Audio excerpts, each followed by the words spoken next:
அடுத்தப்புறமா என்னன்னு பார்க்கலாம். இப்ப பார்த்தீங்கன்னா, ஆட்ல நடிச்சத பத்தி நம்ம காவேரி வந்து விஜய் வீட்ல கேட்குறாங்க. அதுக்கு முன்னாடியே பார்த்தீங்கன்னா, கங்கா, யமுனா எல்லார்கிட்டயும் கேட்கும்போது பார்த்தீங்கன்னா, எல்லாரும் வந்து சமாளிக்கிறாங்க. நம்ம காவேரி வந்து சமாளிச்சு ஏதேதோ பேசுறாங்க சாரதாம்மாலாம். அதுக்கப்புறம் நான் அதிர்ஷ்டம் போய் குடுத்துட்டு வரேன்னு சொல்லி விஜய் வீட்டுக்கு போறாங்க. விஜய் வீட்டுக்கு போனதும் அந்த ஆட்ஷூட்ட பத்தி வந்து பேசிட்டு இருக்காங்க. அப்ப விஜய் வந்து யோசிக்கிறாரு. பழசெல்லாம் நினைச்சு பார்க்குறாரு. அப்ப வந்து நம்ம காவேரி கேட்குறாங்க, "என்ன சார் எங்க போயிட்டீங்க?" அப்படின்னு சொல்லிட்டு. "இல்ல பழசுலாம் ஞாபகம் வந்துருச்சு" அப்படின்ற மாரி விஜய் சொல்றாரு. "ஆமா இந்த ஆட்ஷூட்ல எப்படி ஆக்ட் பண்ணீங்க? நல்லா இருக்கே" அப்படின்ற மாரி சொல்லும்போது, "இதுக்கெல்லாம் என் ஒய்ஃப் தான் காரணம்" அப்படின்ற மாரி விஜய் சொல்றாரு. "என்னாச்சு?" அப்படின்னு சொல்லி கேட்கும்போது, அந்த கதையெல்லாம் வந்து காவேரி வந்து கேட்டு தெரிஞ்சுக்கணும்னு நினைக்கிறாங்க. ஏன்னா இன்ட்ரெஸ்டிங்கா இருக்கு. நான் தெரிஞ்சுக்கணும் சொல்லுங்க அப்படின்ற மாரி விஜய் கிட்ட கேட்குறாங்க. விஜயும் பார்த்தீங்கன்னா, காவேரிக்கும் நம்ம விஜய்க்கும் அப்ப நடந்துச்சு இல்லையா?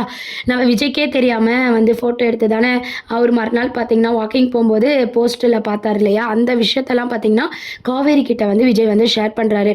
எனக்கே தெரியாம ஃபோட்டோ எடுத்து தான் இது பண்ணாங்க. அதனால தான் அப்படியே நேச்சரா இருக்கு அப்படின்ற மாரி விஜய் வந்து பேசிட்டு இருக்காங்க. உடனே இதெல்லாம் கேட்ட காவேரி, "உங்க கதைய கேட்கவே எனக்கு ரொம்ப இன்ட்ரெஸ்ட்டா இருக்கு.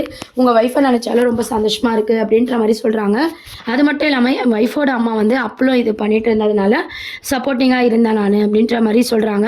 "நீங்க ஒரு நல்ல ஹஸ்பண்டா இருந்திருக்கீங்க. உங்க ஒய்ஃபும் உங்களுக்கு ஒரு நல்ல ஒய்ஃபா இருந்திருக்காங்க. அவங்க இருந்திருந்தா நல்லா இருந்திருக்கும்ல" அப்படின்ற மாரி காவேரி சொல்றாங்க. உடனே விஜய் பார்த்தீங்கன்னா, அப்படியே ஃபீல் பண்ணி அப்படியே அமைதியாயிடுறாரு. அதுக்கப்புறம் "உங்க ஒய்ஃப் ஃபோட்டோ இருக்கா? நான் பார்க்கணும்" அப்படின்ற மாரி சொல்றாங்க. உடனே விஜய் பார்த்தீங்கன்னா சமாளிக்கிறாரு. சமாளிச்சுட்டு அங்கருந்து போறாரு. உடனே தாத்தா கிட்ட கேட்கலாம். விஜய் இல்லாதபோது தாத்தா கிட்ட கேட்கணும். எப்படின்னா இவங்க ஒய்ஃபை நம்ம பார்த்தே ஆகணும்னு சொல்லிட்டு காவேரி மனசுக்குள்ளேயே நினைக்கிறாங்க. இன்னொரு சைட் பார்த்தீங்கன்னா, இந்த மேரேஜை பத்தி பேசும்போதெல்லாம் பார்த்தீங்கன்னா, காவேரி எதனா சொல்லி சமாளிச்சுக்கிட்டே இருக்காங்க இல்லையா? அப்போ வந்து பார்த்தீங்கன்னா, அதையே யோசிச்சு பார்த்துட்டு இருக்காங்க. நிவின்னு, சாரதாம்மா எல்லாருமே பார்த்தீங்கன்னா, ஒரு பக்கம் அந்த மாரி பேசிட்டு இருக்காங்க. நம்ப காவேரி வந்து சரி சொல்லிட்டு இங்க வந்து விஜய் வீட்லருந்து கிளம்பும்போது பார்த்தீங்கன்னா, அம்மு வந்து காவேரிய வந்து ஸ்டே பண்ண சொல்றாங்க. உடனே காவேரி வந்து, "இல்ல வீட்ல என் தங்கச்சிலாம் வந்திருக்காங்க. அதனால நான் போய் ஆவணும் அம்மு, தப்பா நினச்சுக்காத" அப்படின்ற மாரி கிளம்புறாங்க. "மிஸ் நானும் உங்க கூட வீட்டுக்கு வரட்டுமா? அங்க யாழினிலாம் இருப்பாள்ல, நான் விளையாடுவேன்ல" அப்படின்னு சொல்லிட்டு கேட்குறாங்க. உடனே வந்து காவேரி வந்து என்ன சொல்றதுன்னு சொல்லி முழிக்கும்போது பார்த்தீங்கன்னா, விஜய் வந்து "நானே அம்முவ கூட்டு வந்து விடுறேன்" அப்படின்ற மாரி சொல்றாங்க. "உங்களுக்கு எதுக்கு சார்? நாங்க ஆட்டோ புடிச்சு போய்க்கிறோம்" அப்படின்ற மாரி காவேரி சொல்றாங்க. "இல்ல பரவால்ல இருக்கட்டும். உங்க 2 பேரையும் நானே கூட்டு போறேன்" அப்படின்னு சொல்லிட்டு, குட்டி அம்மையும், காவேரியும் வந்து பார்த்தீங்கன்னா, விஜய் கூட்டு போறாங்க. அங்க பார்த்தீங்கன்னா, நம்ம நிவின், சாரதாம்மா எல்லாருமே பார்த்தீங்கன்னா, காவேரிய எப்படி பேசி ஒத்துக்க வைக்கலாம் கல்யாணத்துக்கு அப்படின்ற மாரி பேசிட்டு இருக்கும்போது, கரெக்ட்டா விஜய் வந்துடுறாரு. விஜய பார்த்ததும் வந்து நிவின் வந்து அப்படியே "வாங்க விஜய்" அப்படின்ற மாரி சொல்லும்போது, காவேரி அங்க வர்றத பார்த்து அப்படியே சைலண்ட் ஆயிடுறாங்க. அதுக்கப்புறம் ஒண்ணும் தெரியாத மாரி நிவின் பார்த்தீங்கன்னா, "இதுதான் உங்க ஸ்டூடெண்ட்டோட அப்பாவா?" அப்படின்னு சொல்லி நிவின் வந்து பேசிட்டு இருக்காரு. நம்ம விஜயும் நிவினும் பார்த்தீங்கன்னா, இதுக்கு முன்னாடி பழகாத மாரி காவேரி முன்னாடி பேசிட்டு இருக்காங்க. அந்த மாரியான சீன்ஸ் எல்லாம் கொண்டு வர போறாங்க. அதுக்கப்புறம் பார்த்தீங்கன்னா, நம்ம அம்முவ பார்த்ததும் கங்கா, யாழினி, நம்ம யமுனா எல்லாருமே பார்த்தீங்கன்னா, ரொம்பவே சந்தோஷப்படுறாங்க. "அ அங்க தான் தங்க போறாளா?" அப்படின்னு சொல்லி ரொம்பவே சந்தோஷமா "நைட்டெல்லாம் நம்ம கதை பேசலாம்" அப்படின்னு சொல்லி பேசிட்டு இருக்காங்க. அப்போ நிவின் வந்து காவேரி கிட்ட போய் கேட்குறாங்க, "ஸ்டூடெண்ட்டோட அப்பா நல்லா தானே இருக்காரு. ஏன் மேரேஜ் பண்ணிக்க கூடாது காவேரி? நீ அத பத்தி யோசிக்கலாம்ல. எங்க எல்லாருக்குமே அதான விருப்பம்" அப்படின்ற மாரி கேட்குறாங்க. "நீ எப்படியோ ஒருத்தர பண்ணிக்க போற. நல்லா தெரிஞ்சவர பண்ணிக்கலாம்ல" அப்படின்னு சொல்லிட்டு உடனே காவேரி என்ன சொல்றாங்கன்னா, "நீங்களும் புரியாம பேசாதீங்க எங்க அம்மா மாரி. எல்லாருமே அப்படிதான் யோசிக்கிறீங்க. எல்லாருக்குமே நான் செகண்ட் ஆப்ஷனா போயிடணும். அப்படி போயிட்டேனா, என்ன மட்டுமே நேசிக்கிற ஒரு ஆள மட்டும் தான் நான் கல்யாணம் பண்ணிப்பேன்" அப்படின்ற மாரி தெளிவா வந்து காவேரி சொல்லிட்டு இருக்காங்க. இதையே தான் காவேரி சொல்லிட்டு இருக்கான்னு சொல்லி கங்காலாம் கோவப்படுறாங்க. எப்படின்னா காவேரி கிட்ட பேசி நம்ம எல்லாருமே வந்து விஜய கல்யாணம் பண்ணி வச்சிடணும் அப்படின்ற மாரி யோசிக்கிறாங்க. எத்தன நாள் தான் இவங்க 2 பேரும் பிரிஞ்சிருப்பாங்க. குழந்தையும் வந்து அம்மா இல்லாம கஷ்டப்படுறா அப்படின்ற மாரி இவங்களுக்குள்ள வந்து பேசிட்டு இருக்காங்க. அப்புறம் அம்மு சந்தோஷமா விளையாடுறத விஜய் பார்த்து ரொம்பவே ரசிச்சுட்டு இருக்காரு. அத நிவின் பார்த்து ரொம்பவே சந்தோஷப்படுறாங்க. இதெல்லாம் பார்த்தீங்கன்னா, காவேரி வந்து ஒரு பக்கம் வந்து பார்த்துட்டு இருக்காங்க. எல்லாரும் பேசிட்டு இருக்கும்போது விஜய் பார்த்தீங்கன்னா, "சரி டைம் ஆயிடுச்சு நான் கிளம்புறேன். அம்மாவ பத்திரமா பார்த்துக்கோங்கன்னு" சொல்லிட்டு அங்கேருந்து கிளம்புறாங்க. உடனே நிவின் பார்த்தீங்கன்னா, "கொஞ்ச நேரம் இருக்கலாம்ல" அப்படின்னு சொல்லி விஜய் கிட்ட கேட்குறாங்க. "நம்ம ரொம்ப பேசினா காவேரிக்கு சந்தேகம் வரும்" அப்படின்னு சொல்லிட்டு 2 பேரும் பேசிக்கிட்டே வெளிய போறாங்க. அப்போ நிவின் சொல்றாங்க, "நீங்க எத நினைச்சும் கவலைப்படாதீங்க விஜய். இன்னைக்கு நான் நல்லா இருக்கேன். என் லைஃப் நல்லா இருக்கு. அதுக்கு காரணம் நீங்க தான். கண்டிப்பா நீங்களும் காவேரியும் மேரேஜ் பண்ணி சந்தோஷமா இருக்கணும். அதுக்கு நான் கண்டிப்பா சப்போர்ட் பண்ணுவேன்" அப்படின்னு சொல்லிட்டு நிவின் வந்து சொல்லிட்டு இருக்காரு. இத கேட்கவே எனக்கு ரொம்ப சந்தோஷமா இருக்கு நிவின்.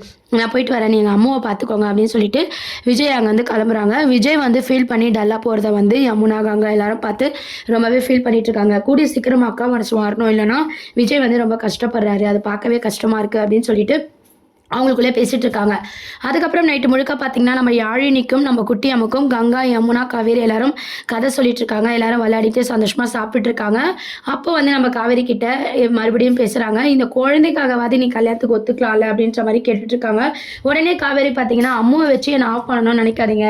எனக்கு அம்முவ பிடிக்கும். என்னதான் எனக்கு அம்முவ பிடிச்சாலும், நான் அவங்க அப்பாவ மேரேஜ் பண்ணிக்க முடியாது. நான் செகண்டா முடியாது. அவரோட முழு லவ்வும் எனக்கு மட்டும் தான் இருக்கணும்னு நான் நினைக்கிறேன்." அப்படின்ற மாரி காவேரி வந்து எல்லாருக்கும் புரிய வைக்கிறாங்க. எத்தனை வாட்டி சொன்னாலும் இவ இத தான் சொல்றா, இவகிட்ட பேசுறதே வேஸ்ட் அப்படின்னு சொல்லி சாரதாம்மா வந்து கோவப்படுறாங்க. இந்த மாதிரியான ஒரு சீன்ஸை தான் வந்து அடுத்த எபிசோட் ப்ரோமோவா கொண்டு வராங்க. அதுக்கப்புறம் காவேரி வந்து பார்த்தீங்கன்னா, ஒரு விஷயத்த வந்து யோசிக்கிறாங்க.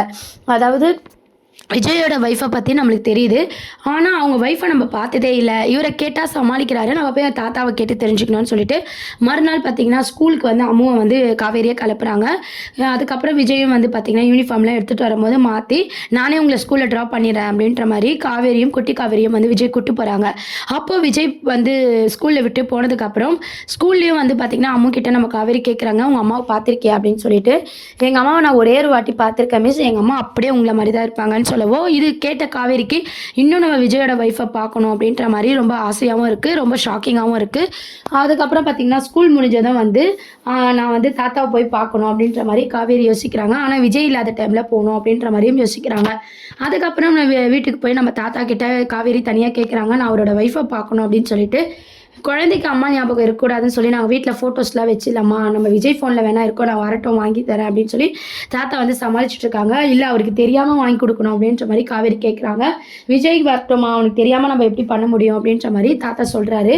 விஜய் வந்ததும் பார்த்தீங்கன்னா ரொம்பவே கோவப்படுறாரு. நான் தான் காட்ட மாட்டேன்னு சொல்கிறேன், ஏன் அதையே கேட்டுட்ருக்கீங்க, அம்முக்கு ஃபீல் ஆகும், அதை பார்த்து நீங்கள் என்ன பண்ண போகிறீங்க அப்படின்னு சொல்லி விஜய் கோவமாக கேட்குறாங்க. அந்த விஷயத்த தெரிஞ்சுக்கிட்டு உடனே காவேரி பார்த்தீங்கன்னா என்ன மாதிரி தான் இருப்பாங்கன்னு சொல்லி சொன்னாங்க, அதனால் தெரிஞ்சுக்கணும்னு நினச்சா அது ஒரு தப்பா அப்படின்ற மாதிரி சொல்கிறாங்க. அதுக்கப்புறம் விஜய் கோவமாக பேசினதை நினச்சி நம்ம காவேரி வந்து ஆட்டோவில் யோசிச்சுக்கிட்டே போகிறாங்க.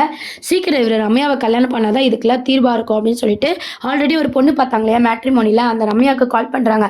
என்னம்மா நீ விஜய் பிடிச்சிருக்குன்னு சொன்னல, சீக்கிரம் அவங்க வீட்டில் பேசி மேரேஜ் பண்ணு அப்படின்ற மாதிரி சொல்லிட்டு ஃபோனுக்கு வச்சிடுறாங்க. விஜய் வந்து சீக்கிரம் மேரேஜ் பண்ணிக்கிட்டா நம்ம வீட்லேயும் வந்து இவரை மேரேஜ் பண்ண சொல்லி கேட்க மாட்டாங்க, நம்மளும் ஒய்ஃப் ஃபோட்டோ கேட்டு இவரை தொல்லை பண்ண மாட்டோம், அம்முக்கும் ஒரு அம்மா கிடைச்ச மாதிரி இருக்கும்ல அப்படின்னு சொல்லி காவேரி யோசிக்கிறாங்க. உடனே ரம்யா ஃபோன் பண்ணுறாங்க விஜய்க்கு மேரேஜ் பற்றி பேசுறதுக்கு. விஜய் வந்து பார்த்தீங்கன்னா ரம்யா கிட்டே ஏதேதோ காரணம் சொல்லி சமாளிச்சுட்டே இருக்காங்க. அதுக்கப்புறம் நிவின் கிட்ட இந்த விஷயத்தெல்லாம் வந்து நம்ம விஜய் வந்து ஷேர் பண்ணுறாங்க. இந்த மாதிரி ரம்யா மேட்ரிமோனியில் பார்த்த விஷயத்த இதெல்லாம் சொல்கிறாங்க. நிவின் பார்த்தீங்கன்னா நாங்கள் பார்த்துக்குறோம், நீங்கள் விடுங்க விஜய் அப்படின்ற மாதிரி சொல்லிட்டு இருக்காங்க. இந்த மாதிரியான ஒரு ட்ராக்கை தான் அப்கமிங் ப்ரோமோவாக கொண்டு வருவாங்க. இப்போதைக்கு பார்த்தீங்கன்னா நம்ம நிவினை வந்து கொண்டு வந்திருக்காங்க எபிசோட்ஸில். கங்கா, யமுனா, நிவின் குமரனை காட்டலனாலும் நம்ம நிவினை வந்து எபிசோட்ஸில் வந்து கொண்டு வந்திருக்காங்க. இந்த மாதிரி ஒரு சீன்ஸை வந்து மேக் பண்ணியிருக்காங்க. கண்டிப்பாக பார்த்தீங்கன்னா அடுத்து யமுனா வந்து கன்சீவ் ஆகிற மாதிரியும் காட்டலாம். நம்ம நிவின் யமுனா வச்சு கொஞ்சம் ட்ராக்கும், நம்ம நர்மதாவும் ஊர்லேருந்து வந்திருக்காங்களே அவங்கள பேஸ் பண்ணி ஒரு ட்ராக்கும் கொண்டு போகிறாங்க.